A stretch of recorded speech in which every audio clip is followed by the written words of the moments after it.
వారికి ఉన్న సైన్యం వారి పొత్తులైతే, వారికున్న సైన్యం వారికున్న పొత్తులైతే, వారి ఎల్లో పత్రికలైతే, వారి ఎల్లో టీవీలైతే, నాకున్న తోడేమిటో తెలుసా? నాకున్న తోడేమిటో తెలుసా? నా తోడు, నా ధైర్యం, నా బలం పైనున్న ఆ దేవుడు. మీరంతా మీ గుండెల్లో నన్ను పెట్టుకున్నా మీ బిడ్డ. ఇది నాకున్న బలం. ఇది నాయకుడి మీద ఉన్న నమ్మకం నుంచి పుట్టి వచ్చిన సైన్యం.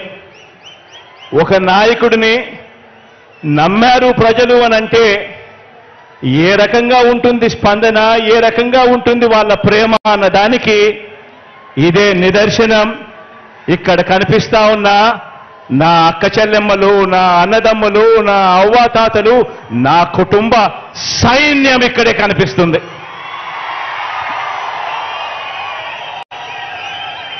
జరగబోయే ఎన్నికల రణక్షేత్రంలో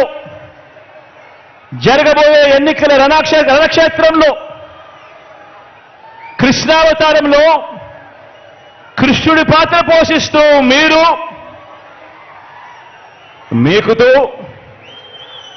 కృష్ణుడి పాత్ర పోషిస్తే, అర్జునుడిని నేను, మనందరి ప్రభుత్వం చేసిన మంచి మన అస్త్రాలుగా కౌరవ సైన్యం మీద మనమంతా కూడా పడతాము అని సందర్భంగా తెలియజేస్తా ఉన్నా. జరగబోయే ఎన్నికల యుద్ధంలో వారి దాడి ఎవరి మీద అంటే, మన సంక్షేమం మీద, మనం చేస్తున్న ప్రతి ఇంటికి మనం చేస్తా ఉన్న మంచి మీద, అభివృద్ధి మీద. మన ఎన్నికల మేనిఫెస్టోను మనం ఒక బైబిల్గా భావించి, ఒక ఖురాన్గా భావించి, ఒక భగవద్గీతగా భావించి, ఆ మేనిఫెస్టోలో చెప్పిన 99% హామీలను నెరవేర్చి మనందరి ప్రభుత్వం చేస్తా ఉన్న ఇంటింటి మంచి మీద, ఇంటింటి అభివృద్ధి మీద, పేదవాడి భవిష్యత్ మీద, పేదవాడి సంక్షేమం మీద, గ్రామం అభివృద్ధి మీద, సామాజిక వర్గాల అభివృద్ధి మీద వారు చేస్తా ఉన్నారు దాడి. ఆలోచన చేయమని అడుగుతా ఉన్నా. ఈరోజు మన పెత్తందారులంతా కూడా ఎవరి మీద దాడి చేస్తా ఉన్నారు అన్నది ఆలోచన చేయమని కోరుతా ఉన్నాను మిమ్మల్ని అందరినీ కూడా. మన ప్రభుత్వం అమలు చేస్తా ఉన్న రాబోయే తరం విద్యా విధానం మీద వీరి దాడి. పోర్టులు, హార్బర్లు, మెడికల్ కాలేజీలు, నాడు నేడుతో మనం మారుస్తా ఉన్న స్కూళ్ళు, హాస్పిటళ్లు, పారిశ్రామిక మౌలిక సదుపాయాల అభివృద్ధి మీద, మొత్తంగా మనం చేస్తా ఉన్న రాష్ట్ర అభివృద్ధి మీద టీడీపీ చేస్తా ఉంది దండయాత్ర. ఆలోచన చేయమని అడుగుతా ఉన్నా. చంద్రబాబు దుష్ట సైన్యాన్ని, వారి కుట్రల్ని, వారి కుతంత్రాల్ని చీల్చి చెండాడటానికి మళ్ళీ మన వైఎస్ఆర్సీపీ ప్రజా సైన్యం, మన క్యాడర్, మన లీడర్ను, మన అభిమానులు, నా కుటుంబ సభ్యులైన మీరంతా కూడా మరొక్కసారి అడుగుతా ఉన్నాను, సిద్ధమేనా చెప్పి అడుగుతా ఉన్నాను మరొక్కసారి.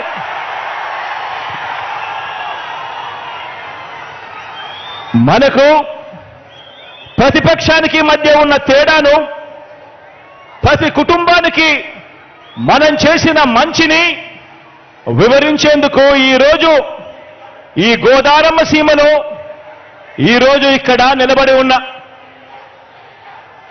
ఇంటింటా మనం చేసిన అభివృద్ధి, గ్రామ గ్రామంలోనూ మనం తెచ్చిన మార్పు, ఆ ప్రతి గ్రామంలోనూ కూడా లంచాలు లేకుండా, వివక్షకు తావు లేకుండా తెచ్చిన వ్యవస్థ, చరిత్రలో ఎక్కడా కూడా ఎప్పుడూ కూడా చూడని విధంగా జరిగిన సామాజిక న్యాయం,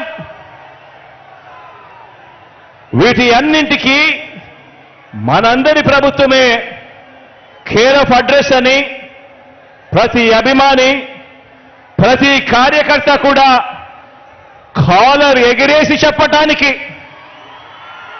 కావలసిన అన్ని అంశాలను మీతో పంచుకునేందుకు తిరుగులేని ఆత్మవిశ్వాసంతో 175కు 175 ఎమ్మెల్యేలు, 25 ఎంపీలకు 25 మంది ఎంపీలను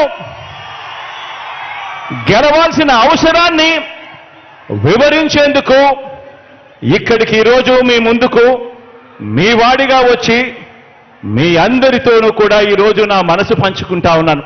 ఇలా డెఫినెట్గా రాజశేఖర రెడ్డి గారి కూతురు, రాజశేఖర రెడ్డి గారి మేనరిజం మాట్లాడుతుంది, బయటకు వచ్చింది.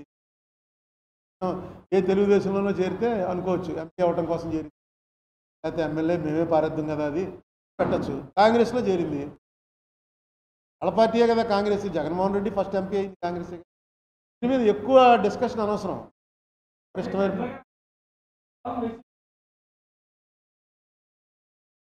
ఆవిడికి మీ ద్వారా నా సలహా ఏంటంటే వాట్సాప్ యూనివర్సిటీలోకి అసలు వెళ్ళకండి. ఎంతసేపు వాట్సాప్లోనే సాక్షిలో రాయిస్తున్నారు. ఇప్పుడు ఎలక్షన్ దగ్గరికి వచ్చాక వీళ్ళు తిట్టింది వీళ్ళ పేపర్లో రాస్తారు, వాళ్ళు తిట్టింది వాళ్ళ పేపర్లో రాస్తారు. కాంగ్రెస్కి పేపర్ లేదు, బ్యాడ్ అది. మిగతా అన్ని పార్టీలకి పేపర్లు ఉన్నాయి, విశాలాంధ్ర ప్రజాశక్తి కూడా ఉన్నాయి, కాంగ్రెస్కి లేదు పేపర్. ఈ ఎలక్షన్లో వచ్చిన ఒక ఇదేంటంటే అర్బన్ ఏరియాలో చదువుకున్న వాళ్ళందరూ కూడా జగన్కి వ్యతిరేకంగా ఉన్నారు. కారణం ఏంటంటే మనం స్కూటర్ రోడ్డు బాగోలేదు, ఇలాంటి కొన్ని పడితే పట్టించుకోలేదు. వాళ్ళ నమ్మకం ఏంటంటే, వాళ్ళ నమ్మకం more than 40% of the people ఎప్పుడు ఎవరు ఇలా డబ్బులు ఇచ్చినవాడు ఈ దేశంలో కాదు, ప్రపంచంలోనే అవడం. అదే పని కదా. రేపు ఇవన్నీ కూడా గ్యారంటీగా రద్దు అయిపోతాయని వాళ్ళకి తెలుసు. అవతల చంద్రబాబు గారే కాకుండా ఏ పవన్ కళ్యాణ్ అయితే నమ్మచ్చు. అవతల వస్తున్నది చంద్రబాబు గారు కాబట్టి, ఆయన హిస్టరీ తెలుసు కాబట్టి ఆయన వస్తే డెఫినెట్గా రద్దు చేస్తాడు అని ఒక ఆయన మళ్ళీ ఏం చేశాడు, వీళ్ళకన్నా ఎక్కువ పెట్టాడు మేనిఫెస్టో. మొత్తం అయిపోయింది, దివాళా అయిపోయింది అన్నటువంటి పరిస్థితిలో స్టేట్నే అంతకన్నా ఎక్కువ ఇస్తామని పెట్టాడు. ఎలా పాసిబుల్? దాని మీద డిబేట్ జరగాలి. ఎంతసేపు నువ్వేదవంటే నువ్వేదవని అనుకుంటున్నారు. కానీ ఆ పార్టీ వాళ్ళు ఈ పార్టీ వాళ్ళు ముఖ్యులు ఎవరైనా వస్తే నాకు నేను దాంట్లో అది మీ పని నేను చేస్తాను. దాన్ని ఏమంటారు, ప్రశ్న కాదు, మోడరేటా, రోజు కూర్చుని పెట్టి చేస్తుంటారు, యాంకరింగ్. యాంకర్కి ఏంటి తెలుగు? పిచ్చి మాటలు కాదు. రాజమండ్రిలోనే నేను ఆహ్వానిస్తున్నాను టీడీపీని, వైసీపీ అధికారికంగా, మీ సమన్వయకర్తలు కాదు, మీ స్పోక్స్మెన్ అధికారికంగా రావాలి. ఒకడో నేను స్పోక్స్మెన్ అని వస్తే కాదు, నేను చేస్తాను. నేను కూర్చుని ఇక్కడే పెడతాం, ఇక్కడ కూర్చుంటారు. నేను నా ఎలక్షనే ప్రిడిక్ట్ చేయలేదు ఎప్పుడు, ఏం చెప్పలేదు. ఇప్పుడు వీళ్ళు జనరల్గా అధికారంలో ఉన్న వాళ్ళకి జనసేన తెలుగుదేశం కలిసిపోయాయి అనగానే కొంత షేక్ రావాలి. ఎందుకంటే డెఫినెట్గా అది చాలా డెడ్లీ కాంబినేషన్. కానీ చూస్తుంటే వాళ్ళు ఏం షేక్ అవుతున్నట్టు నాకు కనపట్లే. వాళ్ళు ఎవరినైనా అందులో పెద్దవాళ్ళని అడిగితే వాళ్ళు ఏమన్నారంటే, నువ్వు ఒకసారి పల్లెటూరుకి వెళ్ళి చూడుగురు, రాజమండ్రిలో కూర్చుని కబుర్లు చెప్పడం కాదు అంటున్నారు.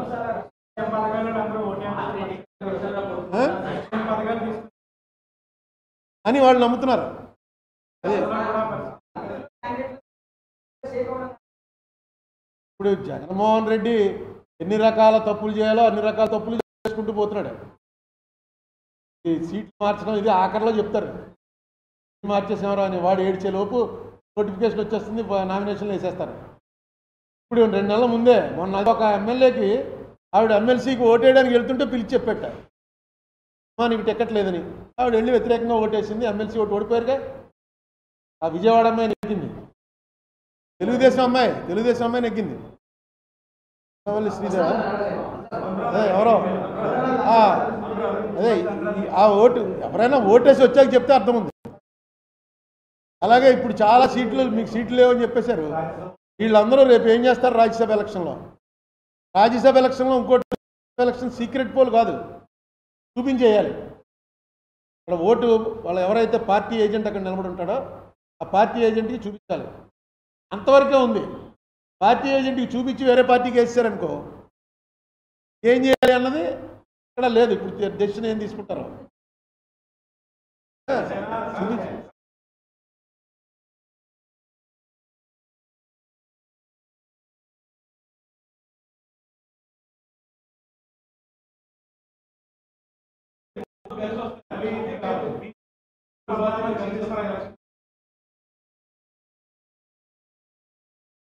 ఇప్పుడు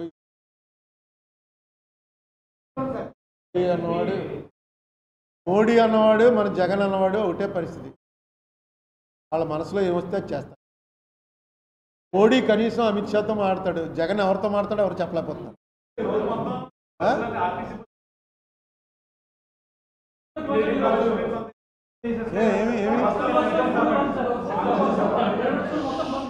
ఏంటి మీటింగ్ తీసిపోయారనే మీటింగ్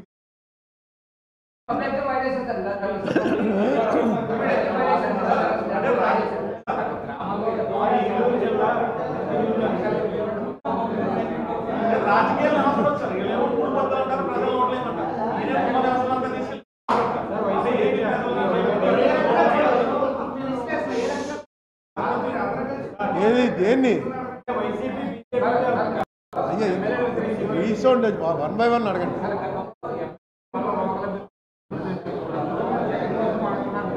ఏమంటే జగనే 175 స్థానాల్లో జగనే క్యాండిడేట్ కింద లెక్క.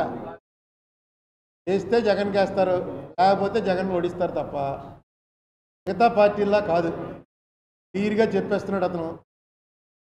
ఏమో మరి ఆ ధైర్యం ఏంటో అతని సర్వేలు ఏమొచ్చిందో నాకు తెలియదు. కానీ మీకు రాజమండ్రి నేను నా ఉదాహరణ 1900 మీరు అందులో మీలో సీనియర్స్ ఉండుంటారు. అప్పుడు 94లో నాకు అసెంబ్లీ టికెట్ ఇచ్చారు కదా. అప్పుడు ఆయన ఉన్నాడు, కృష్ణకుమార్ ఉన్నాడు, దివాకర్ ఉన్నాడు, రామనారాయణ ఉన్నాడు. ఓడిపోయాను. అందులో అనుమానం. ఎందుకు ఓడిపోయాను మెయిన్ అంటే కేసీవై రెడ్డి గారు సిట్టింగ్ ఎమ్మెల్యేకి చెప్పలే నీ టికెట్ తీసేస్తున్నామని.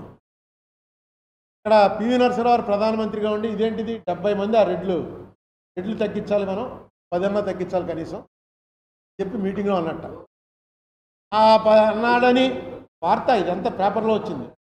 10లో తగ్గించాలంటే ఏసీవై రెడ్డి ఫస్టే తీసేస్తారు. ఎందుకంటే ఆయన మున్సిపల్ చైర్మన్గా చాలా పాపులర్. ఎలాగా మున్సిపల్ చైర్మన్ ఎలక్షన్ వస్తుందో దాంట్లో చైర్మన్ అవుతాడు అని అనుకున్నారు. ఆయనకి చెప్పలే. తర్వాత ఆయన గొడవ చేశాడు, నాకు వ్యతిరేకం చేశాడు డైరెక్ట్గా, ఓడిపోయాడు. మళ్ళా 2004లో నాకన్నా బలమైన క్యాండిడేట్ చిట్టూరు రవీంద్ర. ఆయన 96లో ఎంపీ చేశాడు, 99లో ఓడిపోయాడు. ఓడిపోవడం కూడా మిగతా వాళ్ళతో పోలిస్తే చాలా తక్కువ తేడాతో ఓడిపోయాడు. ఆయనకి 2004లో టికెట్ ఆయన తీసేసి నాకు ఇచ్చారు. అంటే ఆయన ఎలా చేశారు? అది లాస్ట్ ఇంకా నామినేషన్లు రేపు వేయాలి. వాళ్ళు చెప్పి రాజశేఖర రెడ్డి ఏం చేశాడంటే, రవీంద్ర గురుపూడి అసెంబ్లీకి వెళ్ళు అన్నాడు. నాకు ఇంట్రెస్ట్ లేదంటే వెళ్ళిపోతాను, అయితే పోటీ చేస్తాను, లేకపోతే నాకు అక్కర్లేదు.